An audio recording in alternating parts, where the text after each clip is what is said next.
దేవుడు నా తల్లి ద్వారా యేసు ప్రభు గురించి నాకు చెప్పారు. నాకు ఊహ అప్పుడే తెలిసింది కాబట్టి మా అమ్మగారు అనేవారు, ఏసయ్య ఏసయ్య అనమ్మ అనేవారు. ఈవిడేటి ఏసయ్య ఏసయ్య అనమంటుందో అనుకునేదాన్ని నేను. అనుకొని అలా చిన్నప్పుడు ఏసయ్య ఏసయ్య అనుకుంటూ పుట్టి పెరిగేదాన్ని. అయితే అలా కొంతకాలానికి ఏమైందంటే అలా దేవుడిని నమ్ముకుంటూ హృదయంలో, బయటికి మాత్రం మేము అన్యుల కుటుంబం, మాది అన్యుల కుటుంబం.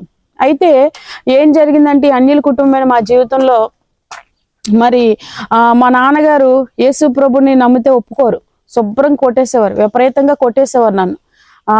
మరి రకరకాలుగా సిలిండర్ ఎత్తేసేవారు, బాక్సింగ్ లా గుద్దేసేవారు, రకరకాలుగా రోజు దెబ్బలు తినేదాన్ని నేను. అలాంటిది ఏం జరిగిందని అంటే కొన్ని రోజుల తర్వాత అయినా మేము దేవుని విడిచిపెట్టలేదు. ఎందుకంటే మాకున్న కష్టాలకి యేసుప్రభు ఒక్కడే దేవుడు అని మేము తెలుసుకున్నాం. మా నాన్నగారు గవర్నమెంట్ జాబు, ఆర్టీసీ డ్రైవర్. అలాంటిది ఆయనకి ఏం డబ్బు లోటు లేదు, యూనియన్ లీడర్. కానీ మాకు ఇంట్లో రూపాయి ఇచ్చేవారు కాదు. ఎందుకనంటే మేము యేసుప్రభుని నమ్ముకున్నాం అని. అయితే మా అమ్మగారు ఒకసారి ప్రభువు అంగీకరించి మళ్ళీ అన్యుల్లో మా నాన్నగారికి భయపడి విగ్రహారాధన చేయటం ప్రారంభించేవారు. ఈలోగా మా అమ్మగారు నెల తప్పినప్పుడు మరి రెండో తమ్ముడు పుట్టడం అనేది జరిగింది. ఆ రెండో తమ్ముడు పుట్టేటప్పుడు మా నాన్నగారు విపరీతమైన కష్టాలు పెట్టేవారు, మాకు బాధించేవారు, కొట్టేసేవారు, పట్టించుకుండేవారు కాదు. ఎప్పుడు చూసినా నన్ను చచ్చిపోమని కోరేవారు. ఎందుకు ఈ అమ్మాయి పుట్టింది, మొదట ఆడపిల్ల ఎందుకు పుట్టింది, ఆడపిల్ల చచ్చిపోతేనే మంచిది కదా అని అనేవారు. అలా అనేటప్పుడు మా అమ్మగారు ఏం చేశారని అంటే, ఆయన అలాగే అంటాడులే అని చెప్పేసి నిండు సోలంతో ఉన్నప్పుడు ఒకరోజు పెద్ద గొడవ అయితే మా అమ్మగారు ఇంచుమించుగా 2 లీటర్ల కిరోసిన్ తాగేశారు. 2 లీటర్ల కిరోసిన్ తాగేసి 30 స్లీపింగ్ టాబ్లెట్లు మింగేశారు. స్లీపింగ్ టాబ్లెట్లు అంటే తెలుసా, నిద్రమత్తు టాబ్లెట్లు. ఆ నిద్రమత్తు టాబ్లెట్లు ఒక 30 టాబ్లెట్లు మింగేశారు. మింగేస్తే ఏం జరిగిందని అంటే ఆ నిద్రమత్తు టాబ్లెట్లు మింగేసినప్పుడు మా అమ్మగారు స్పృహ తప్పి పడిపోయారు. పడిపోతే లోపల ఉన్న బేబీకి అది ఫామ్ అయిపోయింది, కలిసిపోయింది, లోపల బేబీకి అటాక్ చేసింది. అప్పుడు డాక్టర్ దగ్గర తీసుకెళ్తే డాక్టర్ అన్నారు ఇంకిద్దరు చచ్చిపోతారని చెప్పారు. అప్పుడు మా అమ్మమ్మ మా పిన్ని ప్రార్థన చేస్తున్నారు, యేసయ్య అంటే వాళ్ళు అన్యులే కానీ రహస్యంగా ప్రార్థన చేస్తున్నారు, యేసుప్రభా ఇగో పుట్టిన బిడ్డకి నీ పేరు పెట్టుకుంటావు, తల్లి బిడ్డ క్షేమంగా బతకాలని ప్రార్థన చేసుకుంటున్నారు. లోపల బయట చేసాం అనుకోండి కొట్టేస్తారు మమ్మల్ని. అప్పుడు చేసుకుంటే సడన్ గా డాక్టర్ చెక్ చేస్తూ అన్నారు ఒక రోజు, ఆ రోజు రెండో రోజు, అమ్మ తల్లి బతకచ్చు బిడ్డడు తల్లి బతకచ్చు బిడ్డడు కానీ, లేకపోతే బిడ్డడు బతికితే తల్లి కానీ చచ్చిపోవచ్చు అన్నారు. మళ్ళీ ప్రార్థనలు చేసాం. చేసిన మధ్యాహ్నానికి ఏం రిపోర్ట్ ఇచ్చారనంటే మళ్ళీ టెస్టులు చేసామమ్మా, ఇద్దరు బతుకుతారు కానీ ఒకరికి కంటి చూపు ఉండదు, పిల్లడికి మాత్రం అని చెప్పారు. ఇంకా ఏదో ఒకటి డాక్టర్ గారు ఆపరేషన్ చేసేయండి అని అన్నప్పుడు మా అమ్మగారికి ప్రార్థన చేసి డాక్టర్ ఆపరేషన్ చేసి ఆ బిడ్డను బయటికి తీసినప్పటికి మరి ఏం చేశారంటే 2 రోజులు అబ్జర్వేషన్ లో పెట్టారు. పిల్లడు కళ్ళు కనబడలేదని చెప్పారు కదండి, 15 రోజుల్లో కూడా కళ్ళు ఎప్పడం కష్టం అనేసారు. ఈ 15 రోజులు మేము ప్రార్థనలే చేసాం, పిల్లడి కంటి చూపు కనిపించాలి ప్రభు అనేసి. నిజంగా 15 రోజుల్లో తల్లి బిడ్డని బతికించిందే కాక బాబు చక్కగా చూడగలిగాడు. హల్లెలూయా చెప్దాం అందరం. చూసారా డాక్టర్ ఏం చెప్పాడు, కంటి చూపు పోతుందని, తల్లి ఇద్దరు చచ్చిపోతారని ఇలా చెప్పాడు. కానీ ఆ రిపోర్ట్ ని బేస్ చేసుకుని మేము ప్రార్థనలు ఎప్పుడైతే పెట్టామో దేవుడు ఏం చేశాడండి, కార్యము చేసి తల్లి బిడ్డకి క్షేమము ఇచ్చేసారు. చాలా సంతోషం అనిపించింది.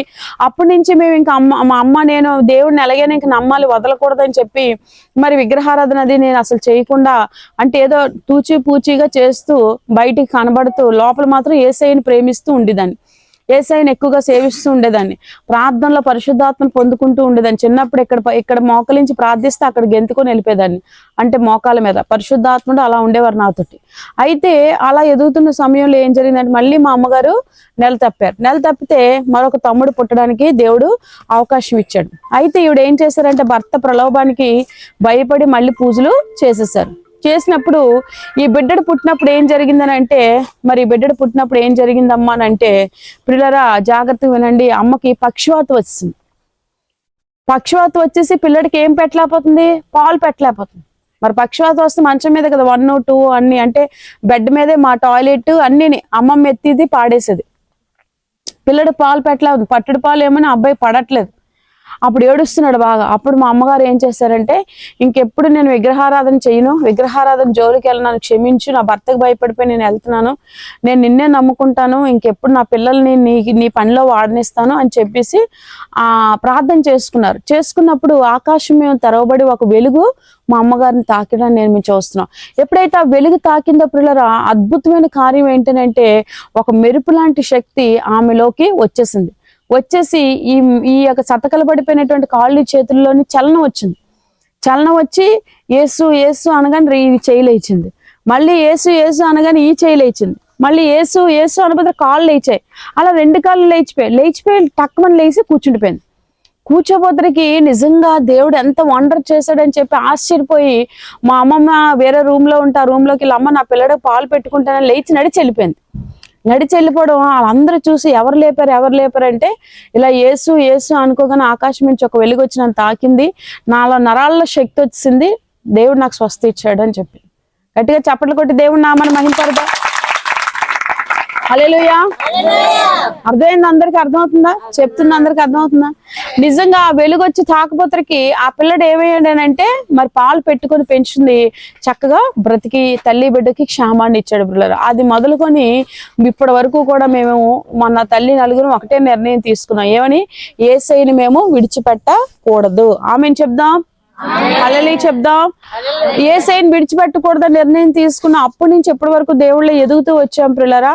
మరి మధ్యలో జరిగే సంఘటనలు, ఎన్నో సంఘటనలు, నా వ్యక్తిగతమైన సాక్ష్యం నేను మీకు చెప్తాను. అలా మేము దేవుళ్ళలోకి వచ్చి స్థిరపడ్డాక మరి నాకైతే బాగా దేవుడు నమ్ముకుంటూ సువార్త చేసేదాన్ని. ఎక్కువగా చిన్నప్పుడే స్కూల్లో సువార్త చేసేదాన్ని.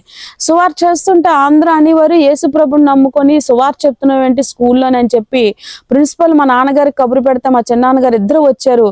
ఇద్దరు వచ్చి ఆ తర్వాత ఏం జరిగిందమ్మా అంటే నిజంగా మరి మా నాన్నగారు నన్ను శుభ్రం కొట్టేశారు.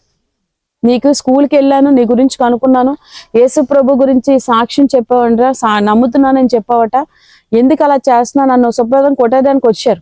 వచ్చే టైంలో ఏం జరిగిందని అంటే మా నాన్నగారిని ఇంకో 10 మంది కొట్టేశారు. ఎందుకు ఇలా కొట్టేశారో నాకు తెలియలేదు. నేను పారిపోయిన అప్పటికే మా నాన్నమ్మ ఇంటికి వెళ్ళిపోయిన, ఎక్కడ కొట్టేస్తారా అని. పారిపోయిన 2వ రోజు 3వ రోజు మా అమ్మగారు ఇంటికి వస్తే, అమ్మ నాన్న నేను కొడదామని వస్తే నాన్నే కొట్టేశారట. దేవుడు గొప్పవాడు, చూసావు, నీకు దెబ్బ తగలకుండా నాన్నకి దెబ్బలు తగిలించాడు, నువ్వు మంచి పని చేసావు కదా, దేవుడిని నమ్ముతున్నావు కదా అనేసి అంటే, అంత దేవుడు కృపేనమ్మా అనేసి ఊరుకుంటే, స్కూల్లో మా నాన్నగారు ఎంత డబ్బున్న ఫీజు కట్టేవారు కాదు. ఆ ఫీజు కట్టకపోతే సువార్త చేసినందుకు స్కూల్ ప్రిన్సిపల్ ఏమన్నాడంటే, ఫోన్లేండి మీ అమ్మాయి ఇంక మీద సువార్త చేయనివ్వకండి, అలాగని స్కూల్ మానిపించకండి, ఇక మీదటి నుంచి మీ అమ్మాయికి మా స్కూల్లోని ఫ్రీగా చదివిస్తామని చెప్పారు. హల్లెలూయా చెప్దాం. 10th క్లాస్ వరకు నేను ఏం చేశానండి అక్కడ ఫ్రీగా. ప్రైవేట్ స్కూల్ అది. నెలకి ఇంచుమించుగా 1000-2000 ఫీజులు కట్టాలి ఆ రోజుల్లో.